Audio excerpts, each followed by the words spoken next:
Hello, and welcome back to another episode of Paranormal People in association with Angry Fox Media. I'm Alex, and today I am speaking to Kira in this episode. Kira is from Washington in the US and had some terrifying experiences growing up with poltergeist and demonic activity following a potential family curse on the bloodline. And this one really did send shivers down my spine. And in this episode, we even have a very convincing EVP recording. So this is actually one of the more exciting episodes we've done. So buckle in and enjoy the show.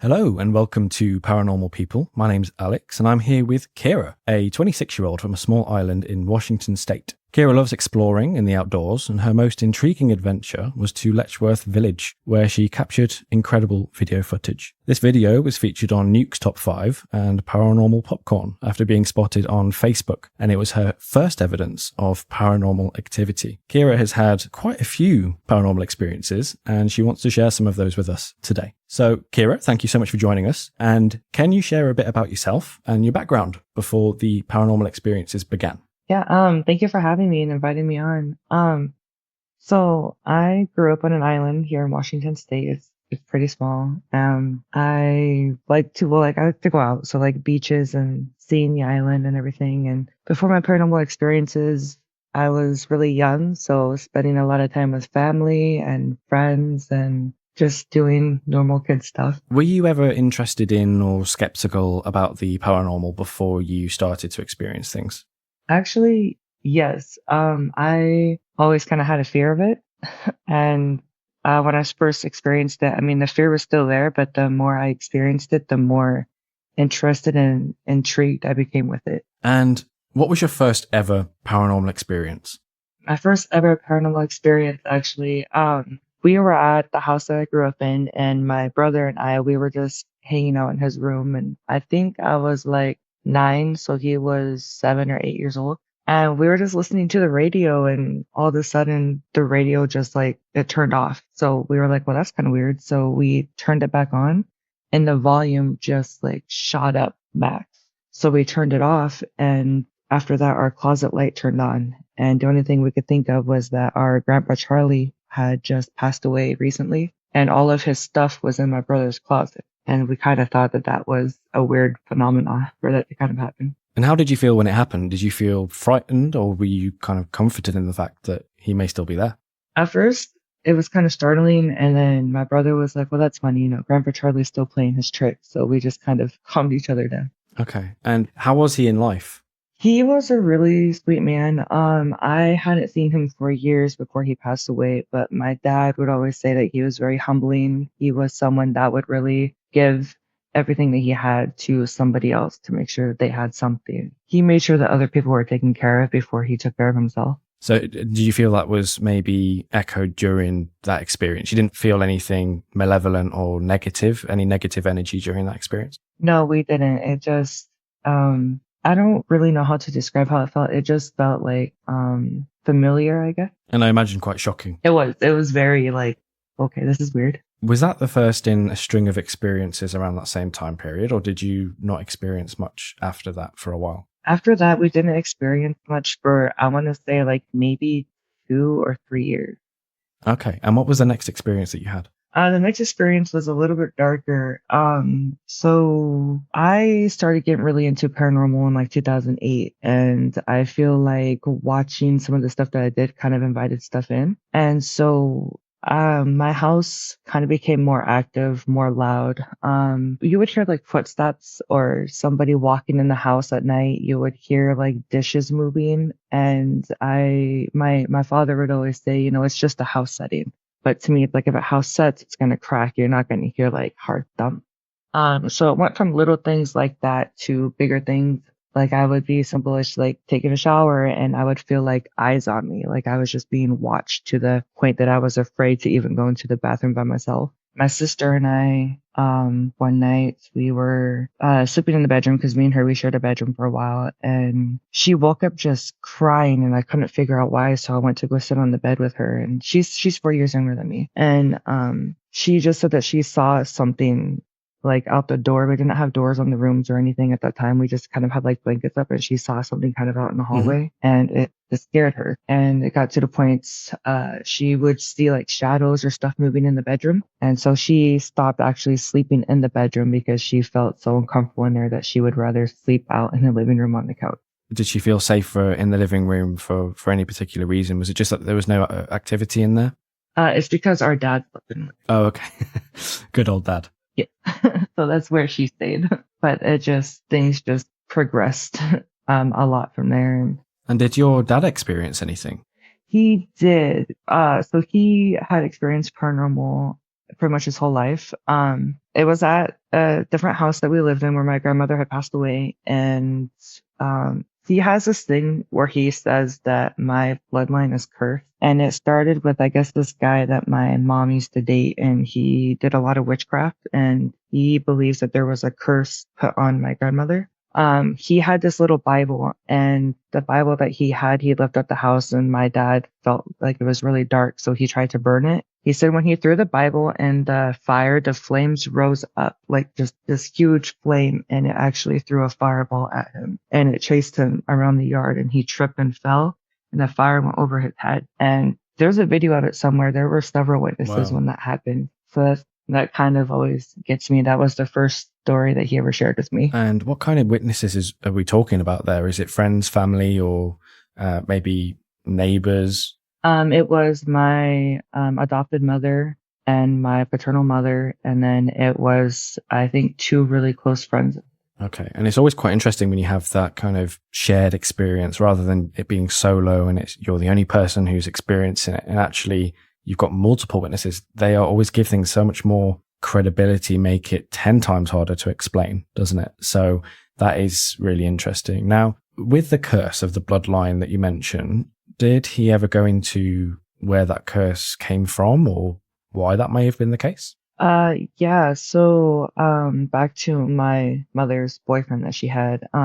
He said that he had this apple that he was trying to get my mom to eat, and she felt something really negative about it, so she just didn't do it. And I guess my grandmother actually ended up eating this fruit, and shortly after she ate this fruit, her total personality just completely changed. She went from a fun, outgoing person that, was super calm, no drama, was fun to be around, to someone who became very dark, struggled a lot with depression, started having really bad mood changes. She would my dad said that she would have moments where she would start speaking like in different voices. Like it wasn't her anymore. It was something or someone else that she became, and she just wasn't the person that she was.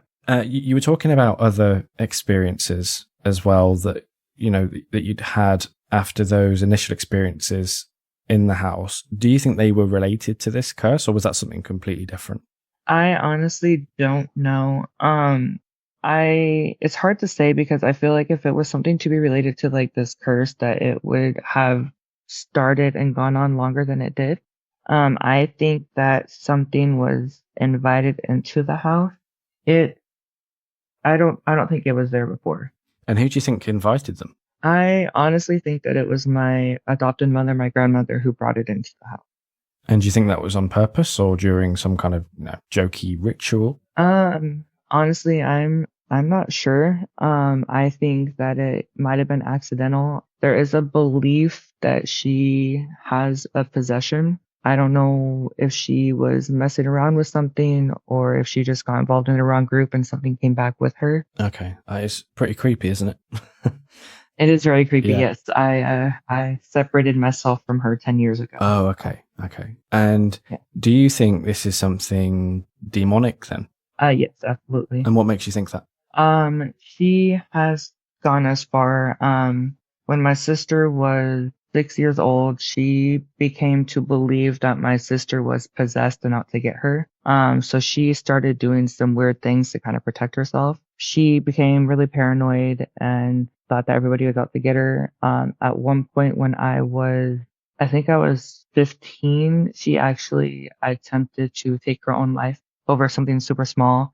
She just became very, very mean, very agitated very easily. Anytime that anybody would talk about like God or anything to do with religion, she would shut down and start acting really weird around that. My mother is very Christian. She goes to church. She has God in her home, and my grandmother refuses to go anywhere near her house because she says that it is uncomfortable to her. So we believe that it is something that is very dark that is with her. Now, people listening might think, okay, she's having these changes in emotions and behaviors. Could it be mental health related? What makes you think it's more paranormal? I think the same. I mean, she does have a lot of mental health disorders. She has been diagnosed with a lot. I think it's paranormal because of how fast it just came on and how different she is. She has had a past of having actually gone to someone to have spirits removed from her body. I wasn't around for that. My father was around for that. He was telling me about that. And just the way that she acts, like she changes her voice. She kind of almost changes like her self-image. It's really hard to explain. If you were to sit down and have a conversation with her, and if you were looking at her, she would be talking to you like normally 1 minute, and her voice and her eyes would just go black and glazed, and she would just start speaking like differently. A different voice would come out, and she would almost speak kind of like backwards, I guess. And it's really creepy to be around. I can imagine. So it's not like just Yeah. a change in posture or a change in position. It's physically her eyes are going black. It is. It's physically her eyes, it's her body. My mom said last time that she had been with her. 1 minute she was acting normal, and then suddenly she had like these weird, kind of like snarls coming from her, and her eyes were like almost kind of like going in and out of her head. It's super creepy. That's really So I spooky. mean, I can see why you have distanced yourself as much as possible. yeah. Wow. Yeah. And has she seen any professionals? You know, we're talking medical professionals. Have there been any medical professionals that have maybe given their opinion on what this could be? And I guess my next question as well on top of that is, have they seen those black eyes, the snarls, anything like that? Medical professionals, I know that she's been diagnosed as a manic depressive and schizophrenia. She also has BPD. But as far as seeing anything, I don't believe that they've seen anything. I think it's just what she's telling them that she's experiencing, and they're trying to fix the issue with medication. The medication that she's been on had not worked in the past. And has she ever hurt anybody? That's a good question, actually. As far as I know, she has not. However, she has been involved in some cases. She has had 3 roommates before that have all passed away. So right now, as far as I know, she's living alone. I don't know if she was involved in that in any way. I know that her first roommate had passed away from an accidental overdose when my grandmother was her primary caretaker, so she was kind of under investigation for that. And these other experiences that you had later on in the house, do you think they were related in any way to her? I want to say yes, as she kind of got angrier and darker. The energy in the house and what was in the house kind of got angrier and darker and darker. So I want to say that a lot of it kind of revolved around her. Okay. And when you say the energy became darker, can you explain that? Yeah. So one thing that really stuck with me, that I still hate thinking about to this day, it was myself and my grandmother, and I had some friends with me, and I had this big poster in my room, like above my bed, and it was a Twilight poster. It was Taylor Lautner, so he kind of looked like me. Um, and we were going to walk into my room, and all of a sudden, like, we just stopped at the doorway. Like, I don't know what it was. We stopped and we couldn't go in. And I looked at the poster, and I mean, it sounds crazy, but I have people that remember when this happened. And the eyes on the poster just started glowing like red.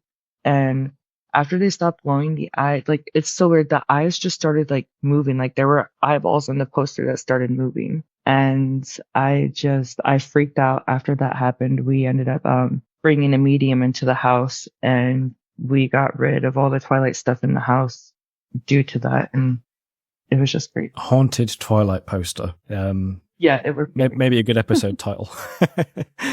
yeah, right. It's not Exactly. Taylor Lautner. It's not somebody you want to be haunted by. And with when you say the eyes moved, was that kind of, were they following you? What was that like? They just started moving. They were, I don't know if they were really following anyone. It just kind of felt like, I'm here. Like I don't want you in here. Like it was scary, especially as a kid. I started freaking out. My friends that were with me were freaking out. I had to make sure that an adult saw it when she was standing behind me, and she said that she saw that. And I mean, it scared me. I haven't had a poster on the wall since. I can imagine. Probably never watch Twilight again either. No. Now, with a lot of these demonic cases or suspected demonic cases, and even just usual paranormal experiences, a lot of people I've spoken to, and I mean, it's a normal trope really that you hear in a lot of these kind of spooky stories. And that's temperature change. Is that something that you've experienced? You know, sometimes people walk into a room and they say that it's got its own microclimate and it goes cold and they can see their breath. Is that something you've experienced? I have, yeah. I walked into a room. I was talking on the phone with a friend, and I walked into the room and I sat down, and suddenly there was just like this really cold breeze that went past me. And at first in my head, I thought like maybe it was like wind, but there was no windows open. And so I left that room really fast. And I think it was actually that same night I was laying down on my bed, and I felt like something laid on the bed with me, and my bed just sunk down beside me. My area around me just got really cold. And are we talking cold, like, you know, being a bit chilly, or are we talking freezing cold? It was like freezing cold, like if you were to stick your hand into a freezer. And there's nothing to explain that temperature change. Do you know what kind of time of year that was? I think it was in, I want to say like fall time. And I mean, where I'm located, it doesn't get like super, super cold until it snows. Um, but it just went from like feeling comfortable to cold, really cold. And was that a regular occurrence? No, I've only experienced that, I think maybe. Okay, that's interesting. And did anything else accompany that temperature change? Was there any other activity that came with it? With that at that moment, no, I did see an apparition of a man in my closet one time. I ended up screaming for my adopted mom, and I told her what I saw, and she thought I was imagining it, you know.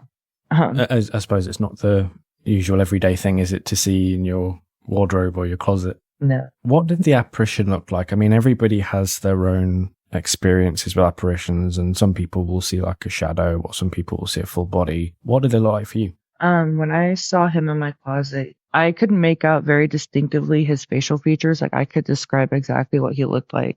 And he had his head and his hair, and then I saw his shoulders, and then going down after his torso, it just cut off. So it was just the top of him.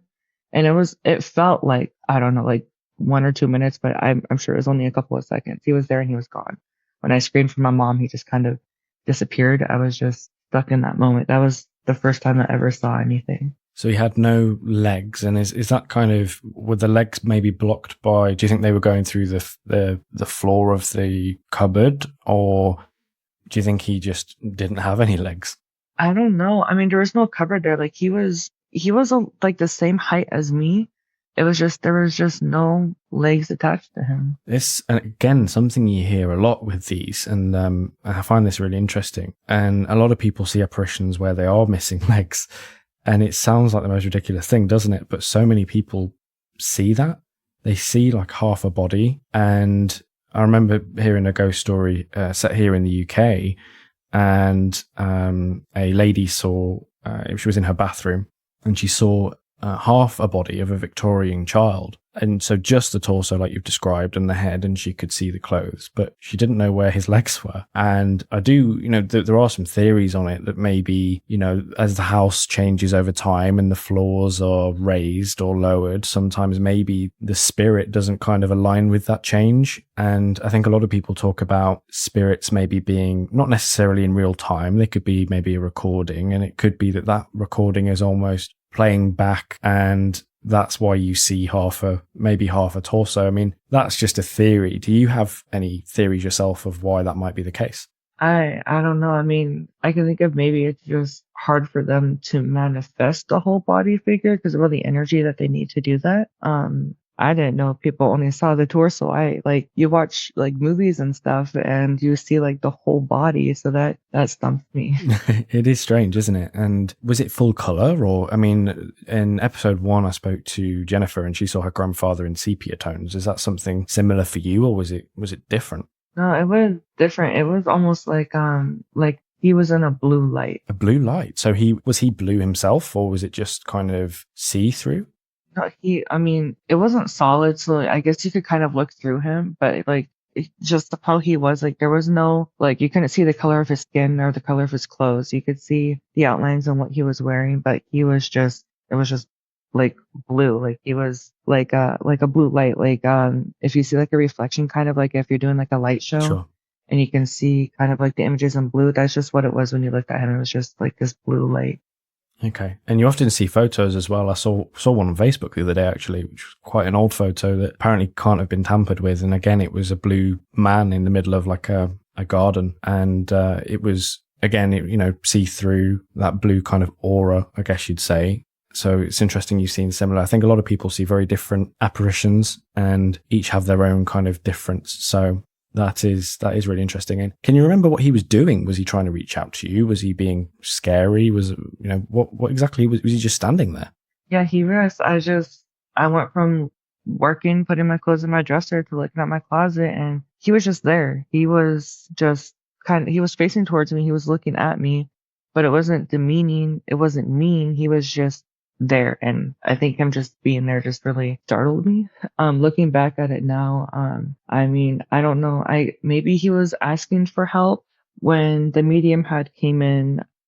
She was asking me about him. Like she didn't know anything about the house.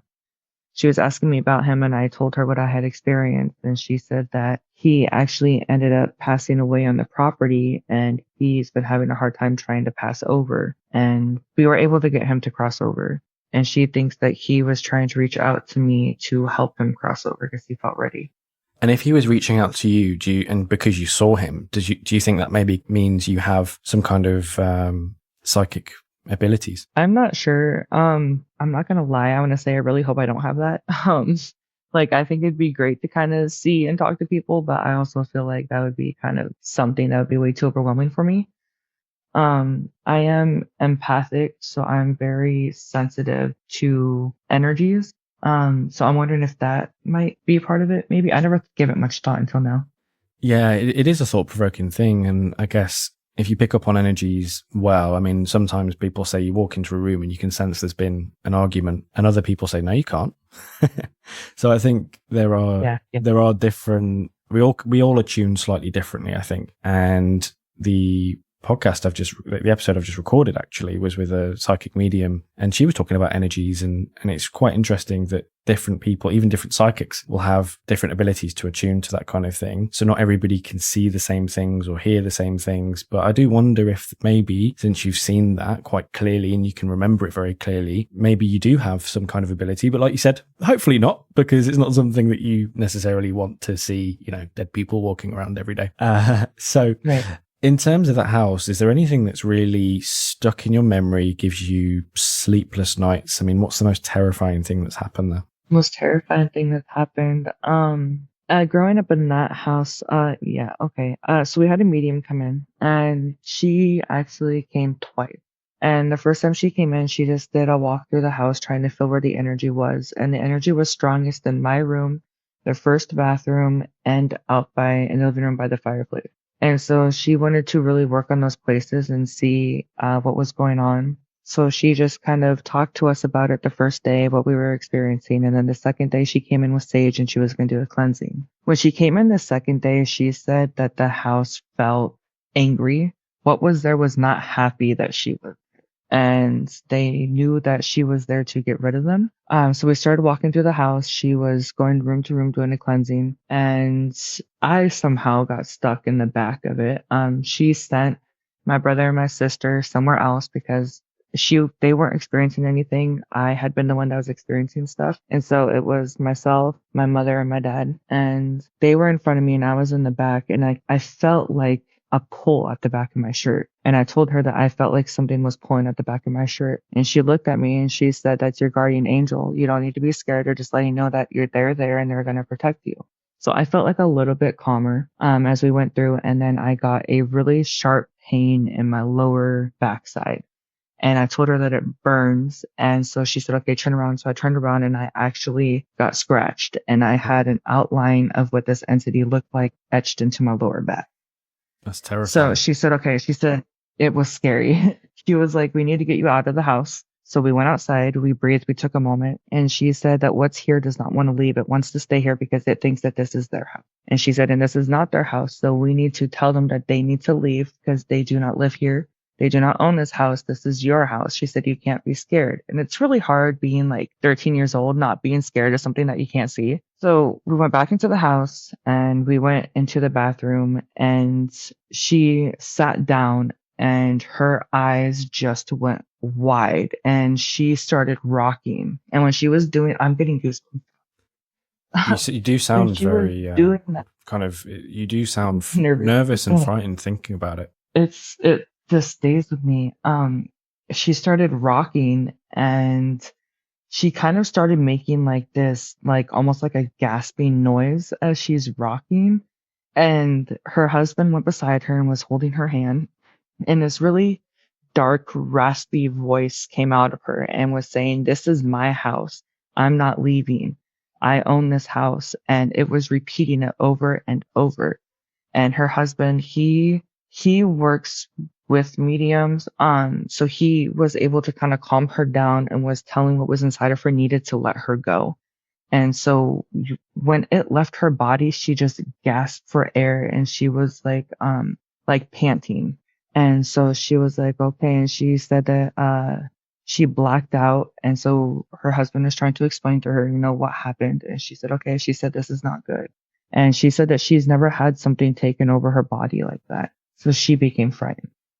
Yeah, I can imagine And that's she something did, that would stick with you, wouldn't it? It's not something oh that my God. happens. I mean, demonic possessions themselves, you don't actually hear about them very often. You hear about the famous cases, like the Enfield poltergeist, for example, which again, even then, it's not certain that was a demonic possession. Then you've got the Amityville haunting, and you get these famous cases, but actually in everyday stories that you hear, it's not really something that's very common. And in fact, you're the first guest, I think, that has mentioned experiencing a demonic haunting, which is quite scary. And did this come on quite suddenly? It did. She said that she felt like something was trying to get close to her, and then when it entered her body, it was just like it was there. Like her demeanor changed, how she was acting changed, like all of it just changed. And she was there, and then she wasn't. And then when she was back, she was back. And that's interesting as well, because in a lot of these cases with demonic possession, it's a bit like in the films, I suppose, but it is something you hear from priests in real life where it's very gradual and the possession, it will start a bit like in The Exorcist, I guess, where there's a little bit of change of behavior and toilet habits and fever, and then it's very, very gradual. So it's interesting with this one that it was very instant. Do you have any theories around that? The only thing I could think of is that it was trying to speak because maybe it just didn't have enough energy to speak by itself, that it needed to take control of someone to stay. And because she really opened herself up in that time because she was making herself vulnerable to try and push this thing out of our house, that it saw a window and it took that window to make sure that it was heard. You mentioned the paraphrasing, but like the screeching noise or the sounds that it made. What was that like? It was something I don't want to hear again. It was scary. Experiencing that come from a person in front of, like, you can watch movies all day long. Like movies, like, oh, that's a movie, like that's makeup. Sure, it happened, but it's not happening right now. When you see it in front of you, it is just terrifying. I was freaking out. I was trying really hard to hold myself together because I didn't want to be attacked next. And it's something that I I really don't want to experience again, and it's something that I really hope nobody else has to. And I understand this is quite a stressful memory, but during that scream or that sound that was made, did you hear anything, any sense of it? Did you know, but did it say anything? Was there any language coming out, or was it foreign to you? No, it was just a noise. So you don't know if it was trying to actually physically say something. It was just making some kind of demonic noise you can't explain. I can't explain it. The only thing that I made out was when it was speaking through her body, telling us that it was not going to leave that house, that it was its house, and it was going to. Okay. And then the screaming happened and it was banished. Yeah, I mean, it happened again when we went out to the living room. It took over her body again, and it said the same thing, but this time when it started choking her. She was reaching up for her neck, trying to get what it was off of her, and you could just see her neck and her face, and everything was just turning red. And it went inside of her again, and it said again that it was not leaving, that we were not going to make it leave, that it was going to stay there. It was its house. And when it left her body, it was gone. And she was gasping, and she had marks on her neck, like bruises on her neck. That's very, very scary, isn't it? And was there any kind of levitation or anything physical like that happening during this? No, there was no levitation or anything like that. Okay, so it's quite a grounded experience overall, but of course terrifying and violent and yeah, very, very unnerving, I can imagine. Now, did that ever come back after that experience, or was that it? After that experience, we went outside. I felt like my feet were burning, so she staged my feet. We went through again. She staged the house, and for the first like couple days, like the house felt so different. It felt so light. Like it felt in a way that I hadn't felt for a long time, and it felt like it was gone. But then the house started feeling really, really heavy again. Like it came back. And how old were you when this was happening?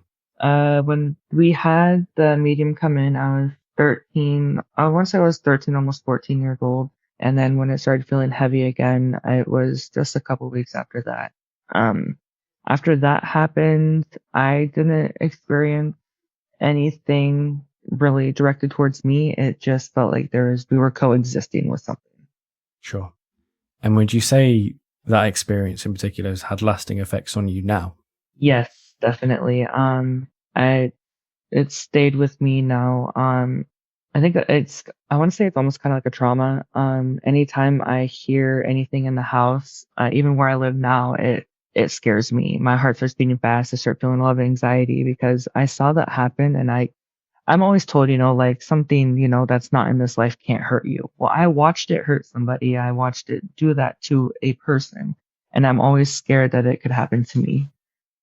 Yeah, that is very understandable after seeing it so close to you and without there really being any reason that you're aware of for it being there, other than, I guess, there being a potential link to this kind of cursed bloodline that you mentioned. Right. Yeah, I feel whatever it was left at that house, and it can stay at that house. Yeah. Hopefully never to come out again. And I know that this house wasn't the only place you've experienced the paranormal. And in fact, you have provided an EVP, or for those who aren't aware of what that is, an electronic voice phenomenon. Can you tell us a bit about that and where that was? Yeah, that's actually from the house that I live in now. Okay. And whereabouts is that? So it's still on the same island. It's just the north end of the island. So it's about an hour away from where I grew up. Okay. That's interesting, isn't it? That it's so close to the original location.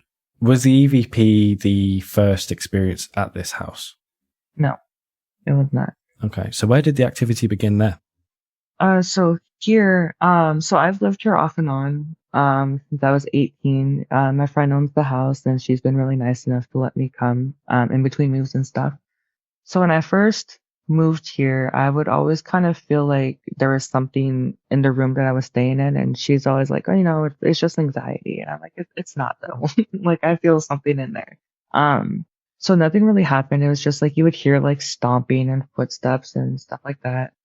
That's just the first time that I lived here. The second time that I moved in here, It was a little bit different.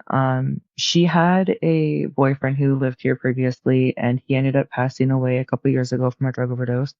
And a lot of his stuff is in the house. So when I moved in, she's like, "Oh, hey, by the way, I just want you to know that he comes to visit often, and so like if you feel anything or hear anything, it'll most likely be him." And I was like, "Okay, well, I know this person, so I feel a little bit, comfortable knowing who it is and that he comes sometimes." So, I mean, like occasionally, because at first I was living here by myself, like you would definitely feel like somebody's here with you, especially at night. I mean, it could also just be that it's a big house, and if you're here alone, a big house is kind of creepy when you're by yourself. But you just feel like that energy, and like you would walk into the kitchen, and you go from feeling like, oh, okay, I'm by myself to, okay, there's somebody down here with me, and it didn't freak me out because I know who's here. So it was just kind of like that for a little while, and then after my boyfriend moved in, it got a little bit weird, and I think it's because there's another man in the house, and he doesn't like that very much. So a lot of the stuff that had been experienced started being directed towards my boyfriend to the point where now he's afraid to leave the room at night because he keeps feeling like a really heavy energy. He always explains it on the back of his neck. He feels a really heavy energy on the back of his neck, and he feels really uncomfortable leaving the bedroom. That he feels like every time he leaves, something runs up on him. That must be a horrible feeling. So do you think there's maybe some kind of jealousy at play here? I think it's part of that. I think it's also he's someone that her boyfriend or deceased boyfriend doesn't know, and it's he lived here for a while, so I feel like he kind of feels like this is his territory. He needs to keep the house safe, and so I think that it just a lot of that. And there's often a case that the question always comes up, doesn't it, of why are they lingering? Why haven't they crossed over to wherever else? And I know you mentioned about him wanting to protect the house, but do you think there is a reason he's lingering to protect it? I think so. So my friend described him as her twin flame. And it was something that she had never experienced with anybody before. She'd been married before, but she never felt that intense love that she felt with him. And he made her feel safe. And she did the same thing for him. And I think that it's really hard for him to move on because she still wants him here and she finds comfort in him being here. And I think that that's a big reason why he stays. That is quite interesting, really, isn't it? That he's staying around for that. And in terms of the EVP, can you tell us a bit about that? And was it the same thing? Yeah, so that was really creepy. So at the time, so where we live, we're renting this big house, and so the rooms are too small for two people, so we kind of stay in separate rooms. And he was going to bed before me because he works super early in the morning. And so I was just kind of hanging out in the living room, and I was getting ready to go upstairs, and he texted me. He was like, "Hey, can you come downstairs for a minute?" And I was like, "Yeah." So I went downstairs, and he was like, I'm like, "What's up? Like, is everything okay?" And he was like, "Just listen." I was like, "Okay." He's like, "I feel like I'm tripping." He's like, "I just need you to just listen." I was like, "Okay." And so we sat quietly for a minute, and I didn't know what he was hearing. And then suddenly there was like this sound, which I think I actually have it on that video. It's like almost like a door creaking kind of sound. Like it was like a little like screech, like I don't know how to describe it. And I was like, "That's weird." He's like, "Right?" He's like, "So I'm not tripping. You hear it too?" And I was like, "Yeah, I hear it too." I'm like, "Hang on, let me record it." So that way we can kind of see if it happens again. We can show it to our landlord and see if she's ever heard it before. He was like, "Okay." So I put on my recording and it wasn't happening. And he was like, "Okay, so now it's not going to happen." And I was like, wait, like, let's give it a minute. And so then that sound happened again and I thought I caught it. So I just stopped the recording and I went back to listen to it. And when I listened to it, I heard two voices and that just made my skin crawl. And I was like, okay, I don't know what they're saying.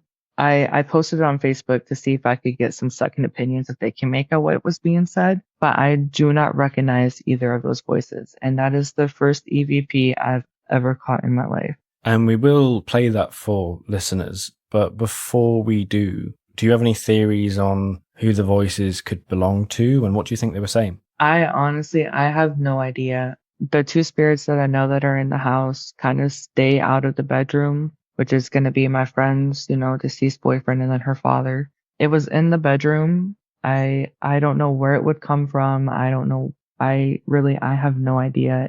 It stumps me. Yeah, and having listened to it myself, it is very difficult to make out, but it's definitely really, really creepy. So we'll play that now and kind of just see what listeners might think of that. Calm down. Hang on.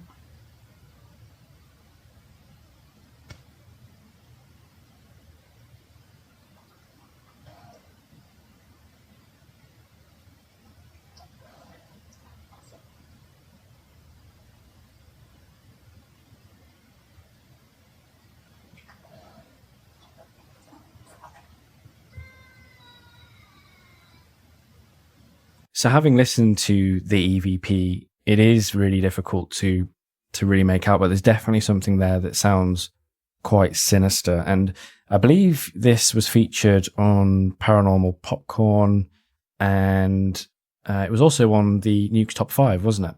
The EVP was not. That I shared on Facebook trying to, be like, can anybody like clear this out and like tell me what it's saying? I haven't been able to find anybody that's been able to edit it enough to kind of make out what the words are. The video that was shared on Nuke's Top 5 and Paranormal Popcorn was the shadow figure that I captured at Letchworth. That same building was also investigated by Zach Bagans with Ghost Adventures. Oh, wow. Okay. And yeah, So it's a bit of a crazy. hotspot. I went there because, yeah. And were you there first, or was this after they visited? Oh, no, he went there in like, I think he went there in 2000, I want to say like 2010. It was one of his like first seasons that he went there.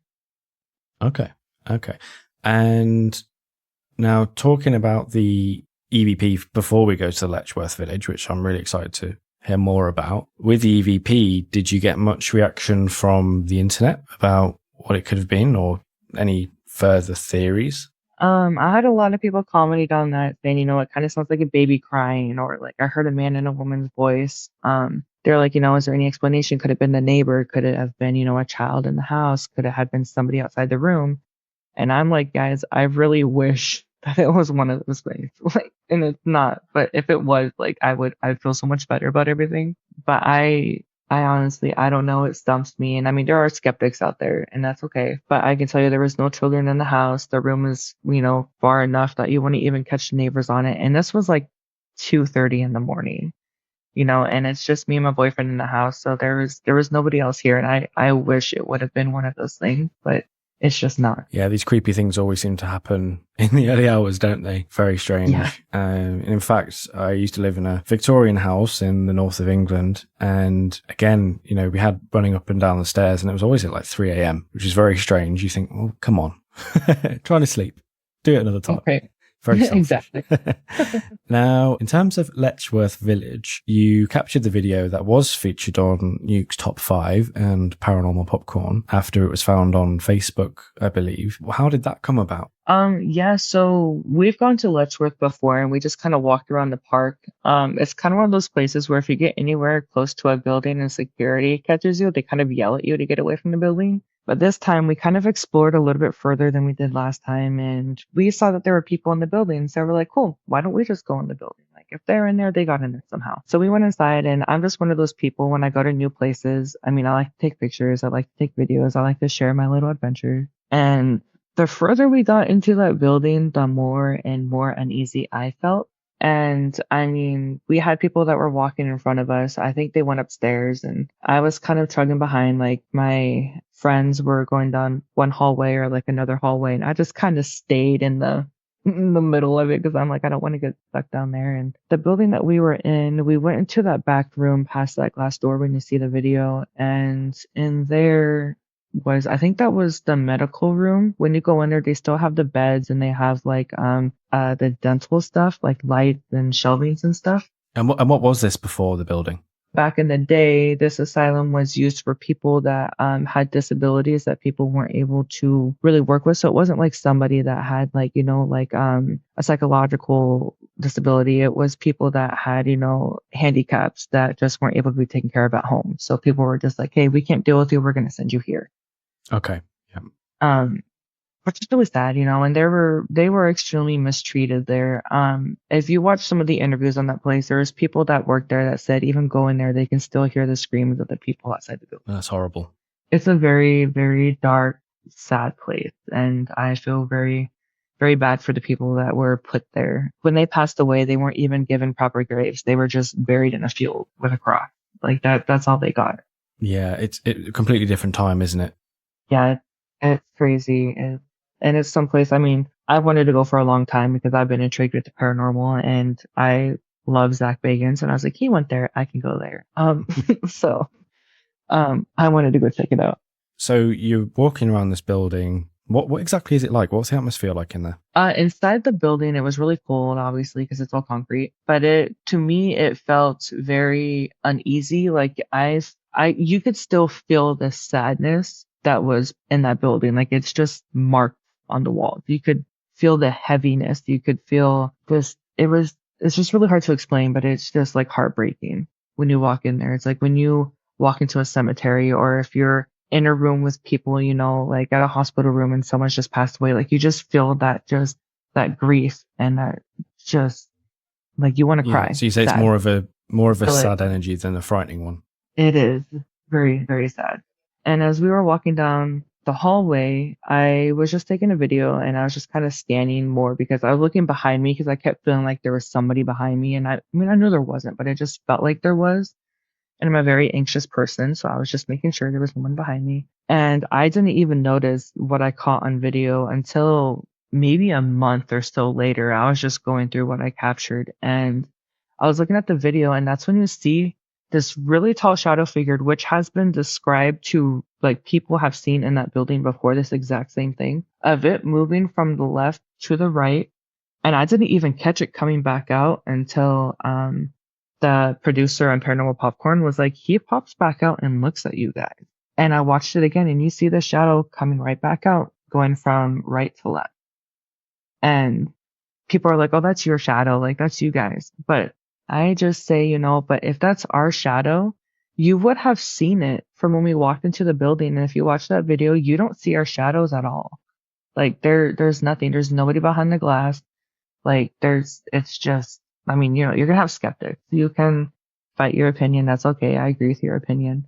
It's just, if it were to be one of us, you would have seen it from the very beginning.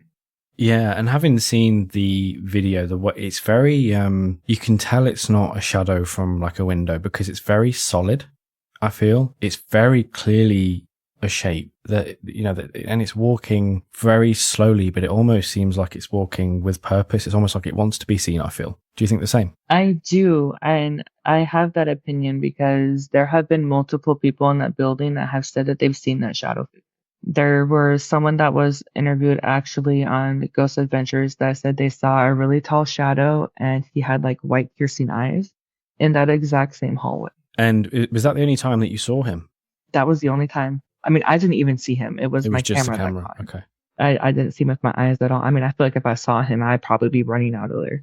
And it really is a scary experience. Now, if anybody wants to view it, then Paranormal Popcorn is quite a popular YouTube channel and it can be found on there. So that will be linked into this podcast episode so that you can go and see it for yourself.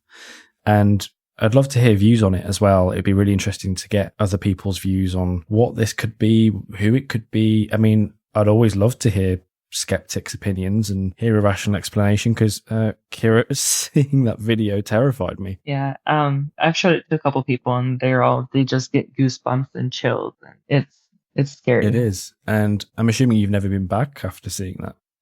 No, I actually had not gone back. It also, shortly after that, I ended up moving back to Washington State. So you've got two really compelling pieces of evidence of the paranormal there, haven't you? You've got an EVP with these voices that definitely sound out of this world. And then you've got video evidence, which is so rare. And I guess the difficulty with video evidence is people are always going to say, oh, well, it could be this, it could be that, it's CGI. You'd have to have pretty good graphic skills to be able to conjure that up. But you're always going to get people saying, no, it could be this or it could be that. But I think the evidence you have is really quite compelling. And would you say, I mean, I guess your experiences growing up have been pretty sinister. They've been very tangible evidence, I guess, in itself from what you've seen and experienced. But do these two pieces of evidence really reinforce your beliefs in the other side?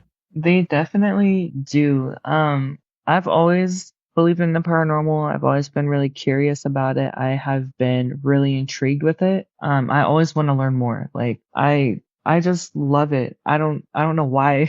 It's kind of scary, but it's also really fascinating. And being able to have this stuff really makes me feel like, okay, like there is something there after we die. And I don't know. I mean, I just really like being able to know that there's something there waiting after we pass away, and we're still able to walk this earth if we choose to. And has it altered your spirituality or maybe even your religious beliefs in any way?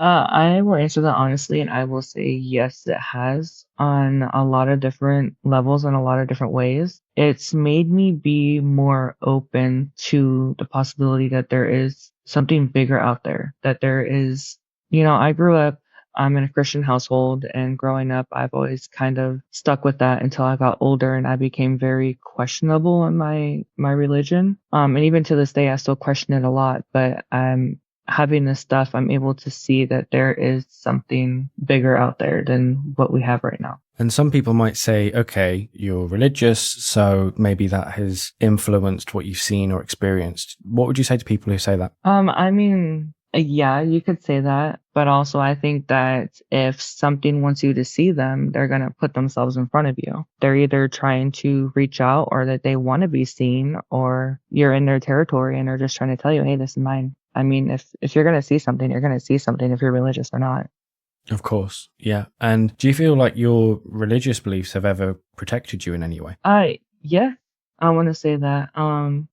There have been some nights, growing up down in that house down in Clinton where I would feel something very heavy around me, and I would just close my eyes. I would pull the blankets over my head and I would just start reciting the Lord's Prayer. And the more I would say that, the lighter, I guess, my bubble started to feel. And I just felt like that kind of helped me a lot. And even now, when I start feeling like there's something with me that's really dark, I just start reciting the Lord's Prayer. And it's something you do hear a lot, don't you? You do hear of, not just with the more sinister demonic possessions and things, you do hear a lot about houses being cleansed by priests, or just, something coming towards you in the night. You're sleeping, you wake up and you recite the Lord's Prayer, and it eases it off, and it might not always totally get rid of it, but it is interesting to hear that. And is there a plan, I guess, to continue your journey of understanding and coping with the paranormal in the future? I have to say yes. I mean, I live in a house. We coexist with two spirits here. But I definitely want to keep learning about it. It's something, I mean, if you were to be like, hey, we want to go investigate this place, do you want to come? I mean, yeah, I'm going to be right there with you. Like, I want to hear them. I want to hear what they have to say. Like, it fascinates me, and I will definitely keep going with it. I want to learn. I want to see. I want to experience. There is fear with a lot of the darker stuff. So I really need to work on just being an empath and how to protect myself so that I don't get anything attached to me or I become too vulnerable. But I definitely want to keep moving with the paranormal. So your experiences haven't scared you away from this in any way? They haven't. I mean, in the beginning, they really did when I was younger. But now I've definitely become really interested in it. And in terms of your experiences, have you ever considered documenting this anywhere, maybe in a book or a blog? What are your plans for that?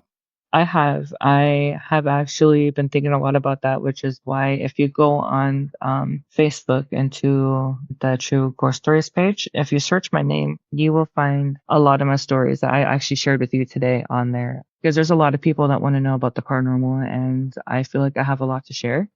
So I think that that's really a big step. And then having my video get shared was another one, but I definitely want to share my experiences either, on Facebook, or maybe even just trying to, like you said, write a blog or something. I never really thought about it, but I have started sharing socially. And of course, if you ever do decide to write more about it or create a blog or anything like that, then we'd love to have you on again, and we can, of course, promote that and maybe talk about some other stories we haven't managed to have time to discuss today, because I'm sure there's plenty more that you haven't managed to talk about. But what you have talked about is compelling, it's scary, and it's interesting for me. Again, there's a lot of correlation between what you've told me today and other guests that have been on the show, which really does reinforce, I think, the believability and the credibility which is always a good thing for people who are a little bit on the fence. As you said, there's going to be people on both sides. Some people will be skeptics, some believers, and some people are in between, and that's absolutely fine. But I think